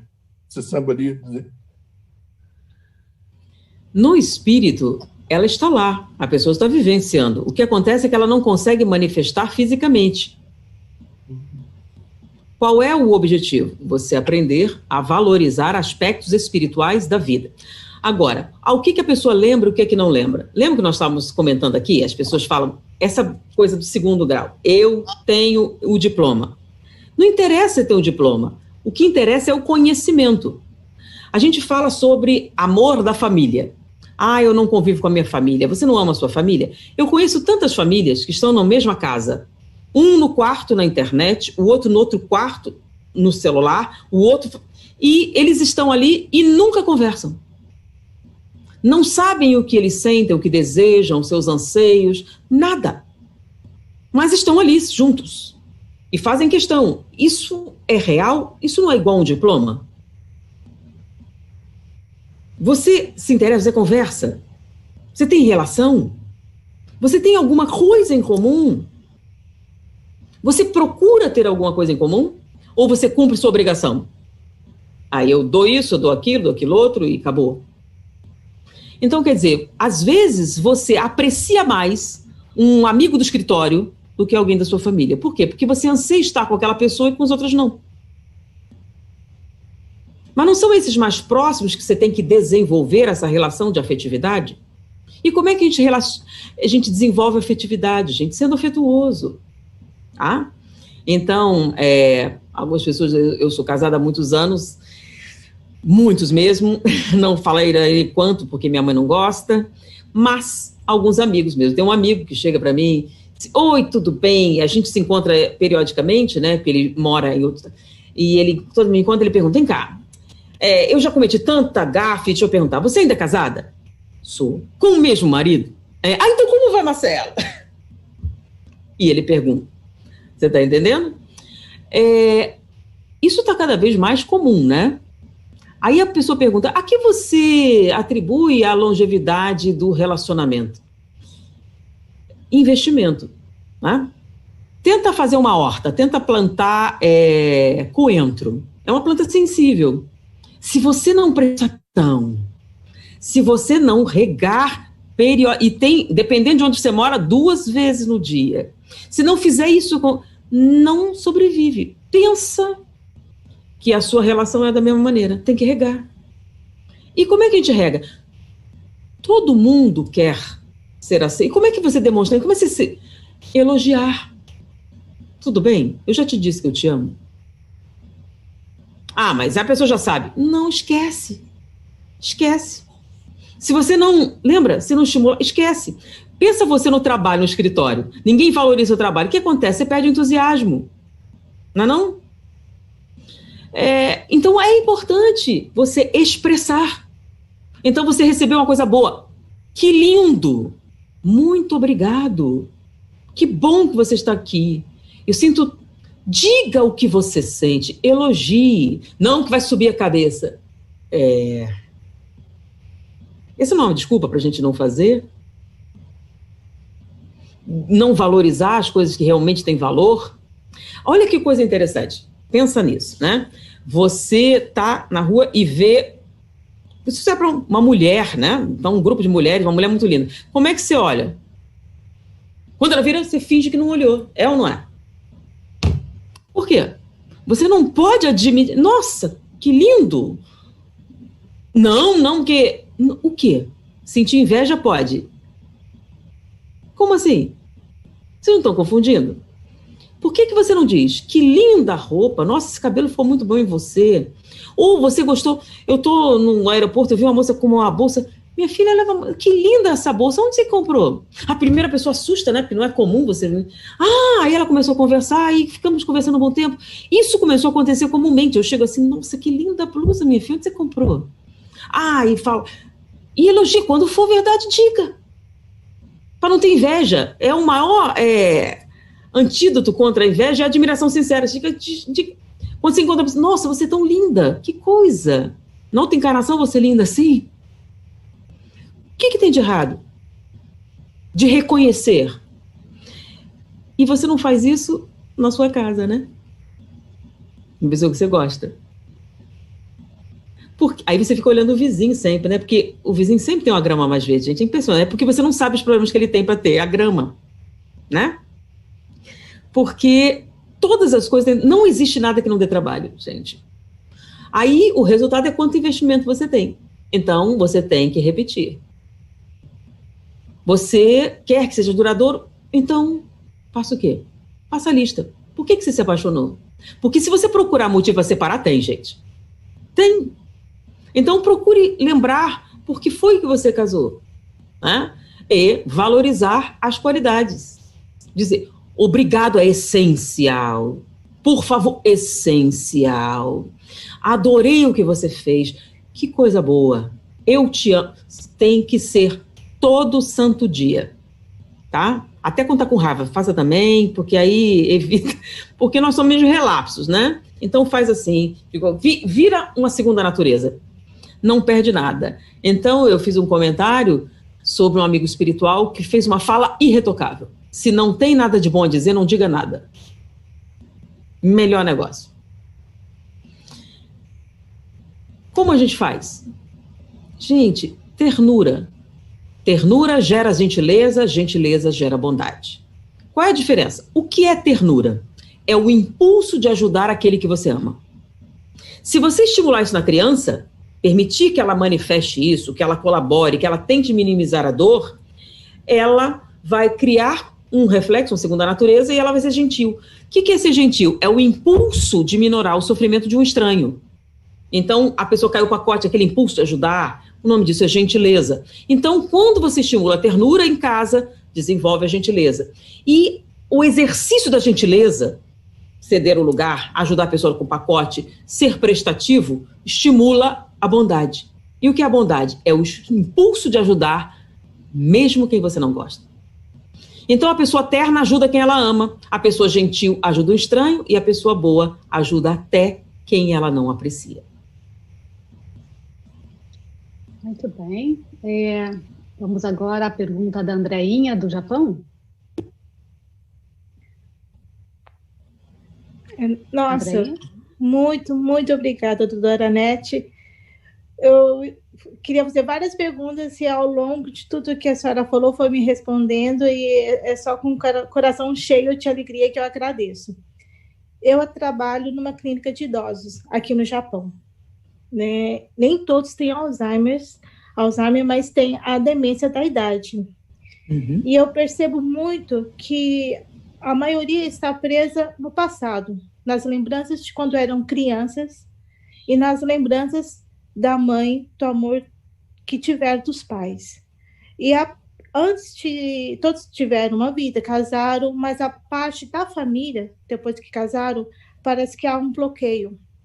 Acho que, como a senhora disse, não é o abandono de estarem ali na casa de idosos, porque realmente chega uma idade que a família não tem como cuidar.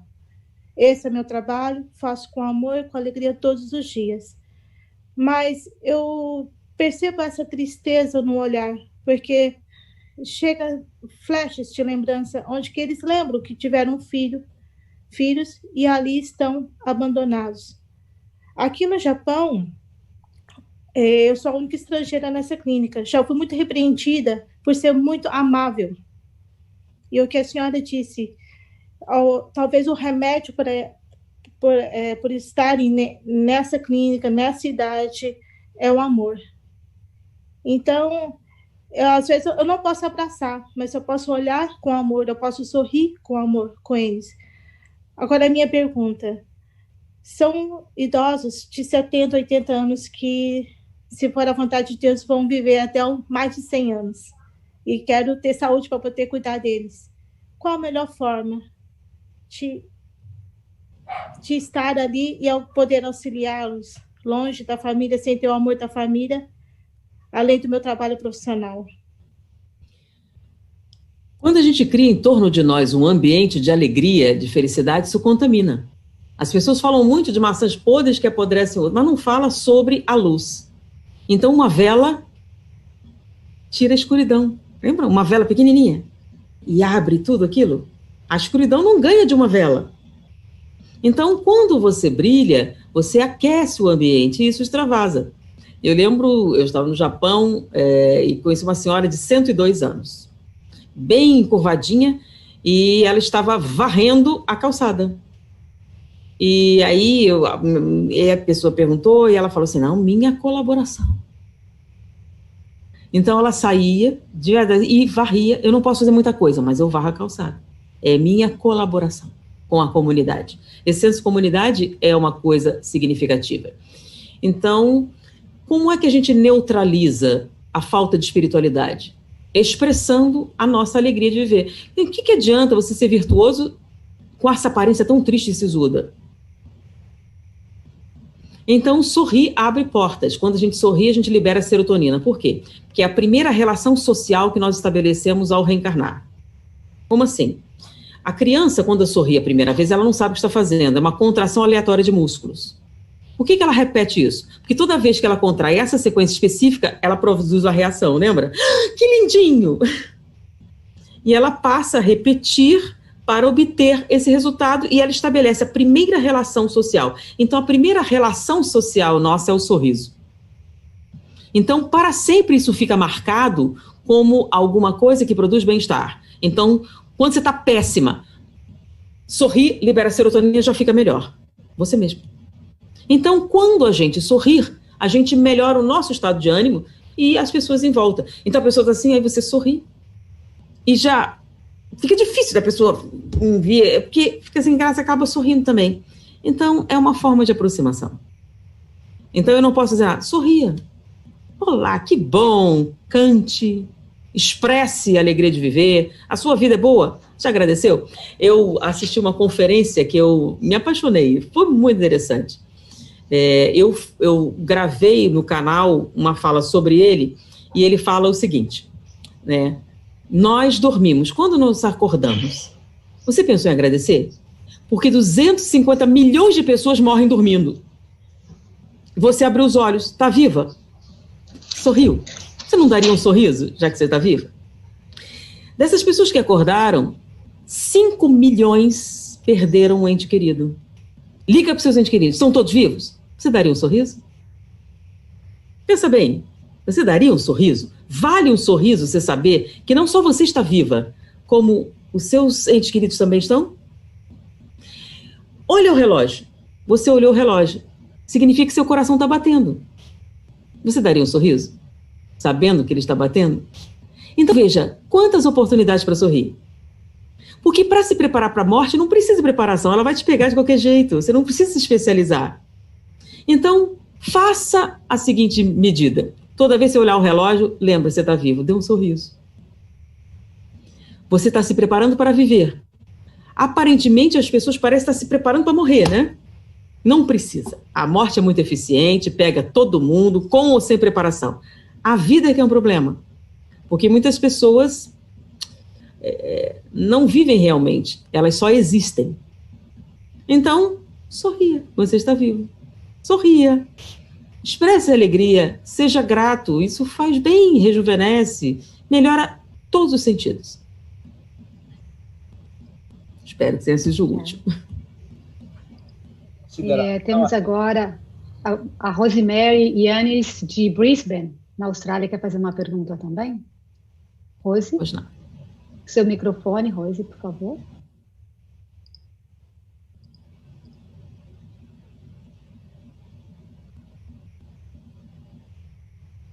Rose, você pode liberar o seu microfone. Adalberto, você pode ajudá-la, por favor? Eu não estou conseguindo aqui do meu lado. Rosemary, você que tem que... Não, já liberou. Tá bom. Boa noite, Anete. Obrigada por participar. Fala um pouquinho mais alto que eu não... Obrigada por você ter vindo no seu conhecimento. A minha questão é em relação ao Alzheimer e a demência. Qual é a diferença entre o Alzheimer e a demência? Porque é uma discussão que eu tenho entre meu irmão, né? Porque eu acho que meu pai tem Alzheimer, pelo médico, né? E meu irmão fala que é demência. Então, eu gostaria de entender um pouquinho melhor sobre isso. O Alzheimer é uma doença inflamatória que causa uma degeneração em estruturas cerebrais. Como eu falei, ele pode ou não ser acompanhado. Demência é um sintoma, tá? As pessoas, você deve estar se referindo à chamada demência senil, que é uma perda cognitiva causada por insuficiência circulatória. A pessoa vai envelhecendo. Você não tem aquela perda de mobilidade no joelho? Você vai atrofiando com o passar do tempo, aí você vai perdendo massa muscular, você vai perdendo estrutura, você vai perdendo circulação, e aí vai murchando, né? Então, o seu músculo vai murchando e você vai perdendo mobilidade, correto? Isso acontece no cérebro. Você começa a ter uma perda de circulação, você não oxigena da mesma maneira e você começa a ter perda de tecido. Dependendo de onde se manifestar essa perda de material estrutural, você vai ter um sintoma. Esse sintoma pode ser, se for na área da memória, pode ser motor, pode ser em vários sentidos, tá? Então, o nome dessa demência senil.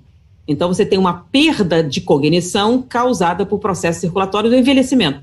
A pessoa envelheceu e esse envelhecimento se manifestou dessa maneira, correto?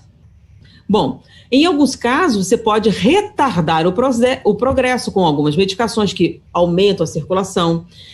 A gente pode evitar... Pode, lembra? Aí a gente vai ter aquela célebre coisa, alimentação, exercícios, essas coisas todas, para você evitar isso. O Alzheimer é outra coisa. Ele pode não estar associado com a idade. Lembra que eu falei 40 anos você ter sintomas de Alzheimer? Então, você tem uma doença, em alguns casos, natureza hereditária, que causa uma perda, ela tem uma afinidade por uma área específica e atinge a memória. Então, você pode ter demência senil e Alzheimer, os mesmos sintomas, mas causas diferentes. Um é insuficiência circulatória e o outro é o processo degenerativo, compreendeu? Agora, você pode ter demência senil com sintomas diferentes, tá bom? Então, ela lembra de tudo, mas não tem controle. Ela começa a delirar, começa a apresentar outro tipo de sintoma, dependendo da área que é. Então, a demência senil não tem sempre os mesmos sintomas, tá? Porém, pode ser semelhante ao Alzheimer. O Alzheimer já tem sintomas mais específicos, mas em alguns casos, com a velocidade, você tem a perda cognitiva total, que você chama de demência. O que é demência? Perda da cognição. Alzheimer causa demência, má circulação causa demência, derrames, infartos, outros tipos podem causar demência também. Então, demência é um sintoma. Demência senil é uma doença, Alzheimer é outra.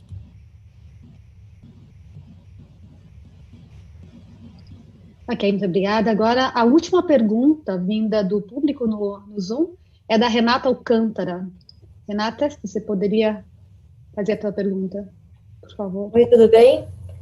Tudo bem. Eu queria saber, assim, quando você estava falando dos transtornos ali, né, orgânicos, de personalidade, quando você está lidando com uma pessoa que tem um transtorno de personalidade narcisista, né, onde você tenta dar amor para aquela pessoa todo dia, onde você tenta dizer que gosta todo dia e tenta dar amor para ver se a pessoa melhora, não sei, né, como lidar com uma pessoa assim, porque é difícil. Mesmo fazendo de tudo. Eu vou ser sincera, nós estamos vivendo uma época de grande quantidade de informação e informação acessível, mas as pessoas não utilizam. Então, você tem um transtorno, ou uma pessoa próxima tem um transtorno, nós temos que procurar ajuda especializada. Ajuda especializada para ele, ajuda especializada para você. Por exemplo, vou falar de uma instituição, não é o problema, mas alcoolismo. Tá? Nós temos uma instituição que são os alcoólatras anônimos. Ele se especializa no atendimento de pessoas com transtorno de alcoolismo. Mas você sabia que tem uma associação para os parentes do alcoólatra? Que dão apoio e ajudam você a lidar com o problema? Porque quando você compartilha com outras pessoas que vivem o mesmo problema, é mais fácil você ter apoio. Porque em alguns casos, por exemplo, tratar de um doente de Alzheimer é sofrimento. Serão longos e longos anos sem retorno emocional. Na solidão é difícil. Então, como é que a gente faz? Se apoie com pessoas que compreendam o que você está passando. Converse, tem associações. Você pode conversar com pessoas com a mesma situação, tá? Procurar ajuda profissional. Por quê? Você é mãe de um doente, você sofre também. Você acaba desenvolvendo a doença. Muitas mães de pessoas com esquizofrenia, por exemplo, desenvolvem uma série de sintomatologias, de manifestações orgânicas. Você sabia a quantidade de mães de esquizofrênicos que desenvolvem erisipela? Ou doenças de pele? Ou uma série de outras coisas extremamente dolorosas por causa do estresse? Se ela tivesse apoio psicológico, ela poderia superar o problema. Nós estamos vivendo uma época de grande fecundidade intelectual, com as coisas se tornando mais acessíveis, mas as pessoas estão muito acomodadas, né? Vocês devem ter ouvido uma máxima evangélica, né? Fique sentado esperando que a felicidade venha atrás de você. Tem essa? Não. Ele diz o quê? Busca e achareis, não é isso? Ele manda você fazer o quê? Ser proativo. É importante você ir atrás. Então, você tem alguém próximo com transtorno, procure ajuda especializada. Existem pessoas especializadas. Não, ele não quer, então procura ajuda especializada para você. Por exemplo, existem doenças, transtornos mentais, que não tem cura, não tem medicação, mas tem terapia. Ué, mas terapia para quê? Para ajudar você a aceitar que a doença existe, não vai mudar, e ajudar você a lidar da melhor maneira possível com a limitação. Você está entendendo? Então, dentro da limitação que você está, tem um jeito melhor? Tem. Então, você procura apoio profissional e ele te ajuda. Então, você tem um filho, um parente, alguém com um transtorno mental irreversível, incurável. Existem tratamentos psicológicos para ajudar você a lidar com um diagnóstico definitivo. Por exemplo, você recebeu um diagnóstico fatal, mas não tem solução. Sim, mas tem gente que ajuda você a lidar com isso. E olha que coisa incrível. Quando você consegue lidar com isso da maneira correta, às vezes você não precisa lidar com isso. Como exemplo, você tem ideia de quantas pessoas saíram de um diagnóstico fatal quando finalmente elas aceitaram e metabolizaram esse fato? É quando as chamadas curas milagrosas acontecem. É aquele período de felicidade, quando você reconhece, entende, aceita e se curva humildemente à grandeza do Criador. Aí o apoio vem. Lembra? Batei, busca. Ele não manda você ficar sentado esperando. Então, eu não consigo lidar. Procure apoio. Técnicas, coisas que ajudem. Se aproxime de pessoas que vivem o mesmo problema. Troque informação. Dentre essas pessoas, existem pessoas que conseguem superar, vem bem. É mais fácil ela te dar uma informação do que um médico que lida com a doença, mas não com o doente. Tá? Então, ele está acostumado a lidar com a doença, mas ele nunca conviveu com alguém. Né? Alguns obstetras, homens que nunca pariram uma criança. Ele é um bom obstetra, faz um trabalho muito bom, mas ele não sabe exatamente como é, né? Faz diferença? Você tem o apoio de uma pessoa que está entendendo o que você está sentindo? Então, faz diferença, sim. Então, procure ajuda especializada. Corra atrás. Vá atrás de pessoas que entendam o seu problema, que vivam a mesma coisa.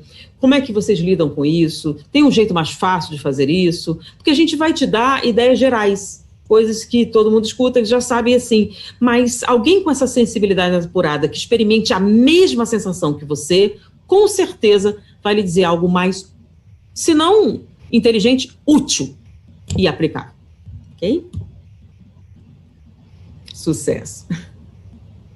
Muito obrigado a todos. Estamos chegando no final, mas temos 2 perguntas ainda, Anete. Temos várias perguntas, mas eu acredito que, como você falou, todas elas, você já deu a resposta e deu já indicações onde procurar. Mas eu separei 2 perguntas, porque uma foi feita em caixa alta. E quando é caixa alta, ela está desesperada. Ela está gritando na internet lá, querendo saber. Eu vou... do nosso amigo José Aparecido, ele mandou aqui, é da rede Amigo Espírita, e o nome lá está Reinventar-se. Ela, então, é tão apavorada que não coloca nenhum nome, é um nome fictício. Eu queria que você acalmasse o coração desse nosso ouvinte aí na rede Amigo Espírita. Minha avó, olha a pergunta, minha avó, minha mãe, tios, tias, por toda a parte de mãe, aí na parte de mãe, tiveram e têm Alzheimer. Por quê? E aí um porquê com, assim, muitas interrogações, não está entendendo. Estou fadada a esse mal? Então é uma mulher que está fazendo a pergunta. Ela, né? Estou fadada a esse mal? Minha mãe teve na fase pré-senil, que é aos 54 anos. E aí, Anete? Acalme essa nossa companheira aí. Eu sugiro que você leia ou assista a conferência de David Bennett, que analisou o cérebro de pelo menos 3.780 pessoas que de 50 a 100 anos, que participaram do processo, doaram o cérebro para ser estudado, e ele verificou que 50% das pessoas que tinham, as lesões do Alzheimer não tinham sintomas. Então, ter Alzheimer não significa necessariamente desenvolver demência de nenhum tipo, tá? Então, o Alzheimer acontece, faz parte do envelhecimento, veio de presente junto com os genes que te deram a inteligência, mas não define a perda cognitiva. A perda cognitiva está associada à sua vida emocional. Então, o destino não é definitivo, nós somos espíritas. Para o espiritismo, o destino, quem faz é você. Espero que tenha sido útil. E responda. Nem sempre é o que a gente quer ouvir. A gente quer pôr a culpa em alguém. A gente quer alguém responsável. O responsável somos nós. Então, não é o gene, não é a natureza, não é a radiação. Como não é a radiação não faz isso? Sim, mas você estava lá por uma conjuntura espiritual, porque senão você teria viajado, não estaria lá naquele momento, tá? As coisas acontecem por uma razão. O fato de a gente não saber a razão não elimina a razão de existir. Muito bem. Espero que já acalmou o coração dela, né? Você falou assim do lixo mental, né? Do ser, você tem que ser afetuoso, dizer um muito obrigado, né? E falar assim, da admiração sincera, reconhecer. Eu tenho visto muito espírita triste, muitos grupos de espírito que a gente entra, aquele espírita triste que está lá, porque parece que o espírita não pode demonstrar alegria. Uhum. Eu acho assim absurdo, né? Quer dizer, você está lá conversando, fazendo alguma coisa assim interessante, alegre, e aquela pessoa está triste. Então, eu acho...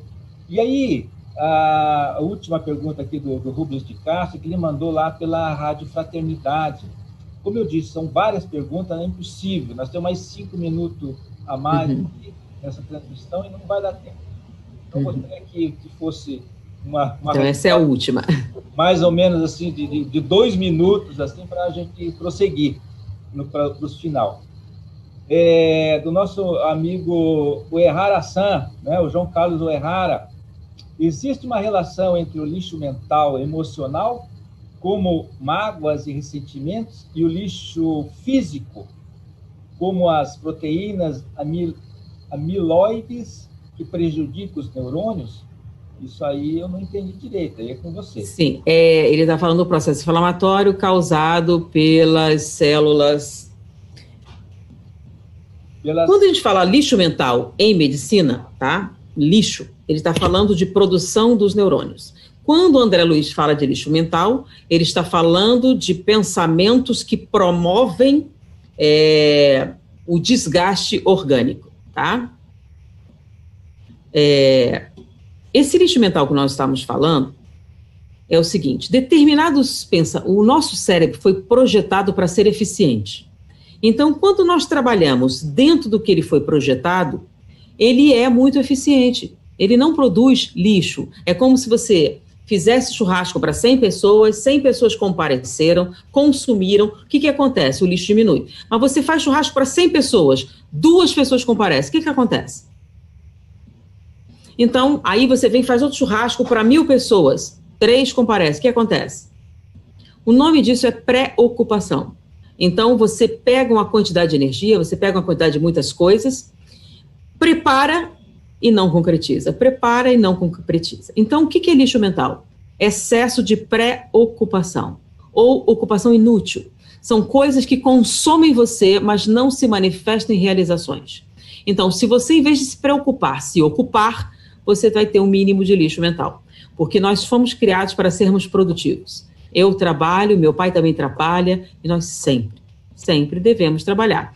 Quem é que sonha em não trabalhar e viver à custa dos outros? Um parasita. Então, parasitar qualquer tipo de relação, seja social, espiritual, de qualquer tipo, é prejudicial.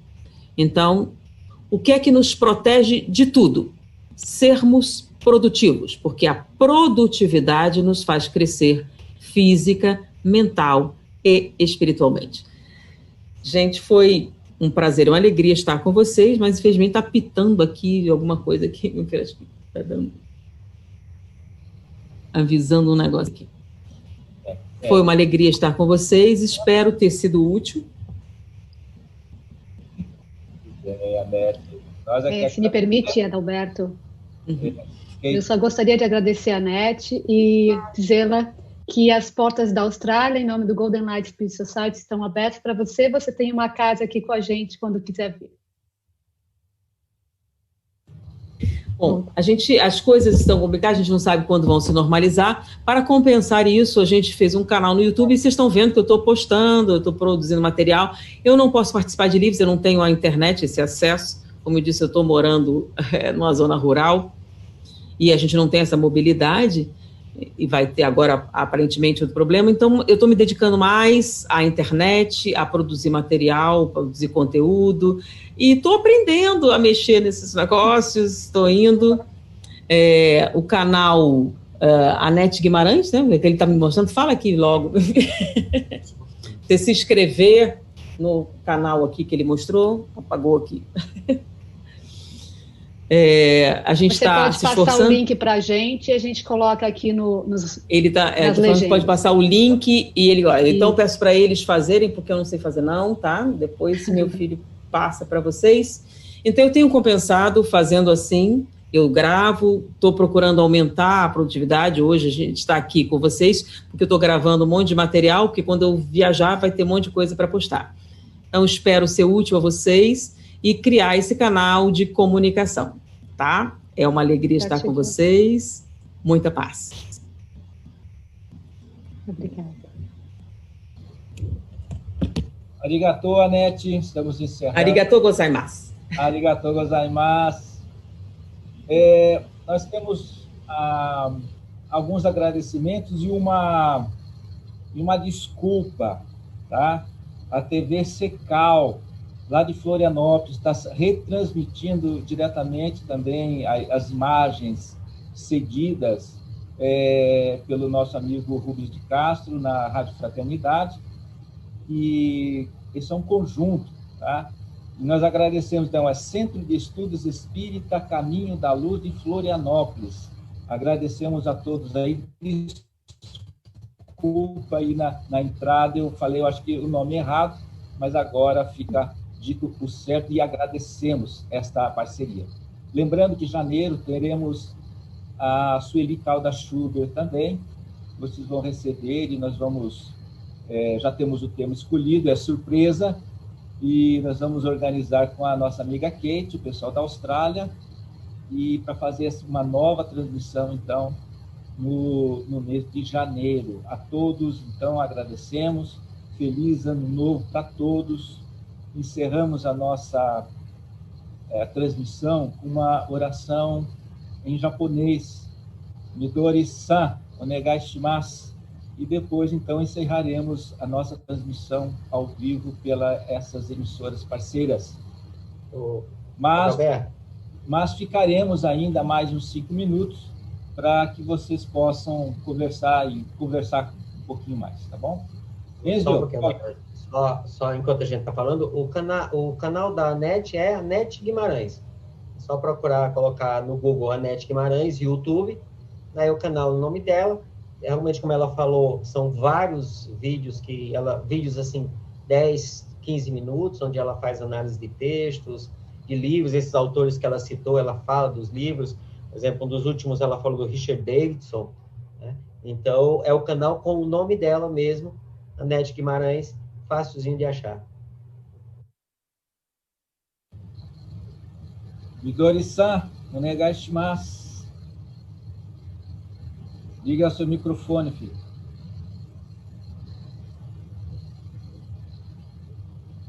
Midori.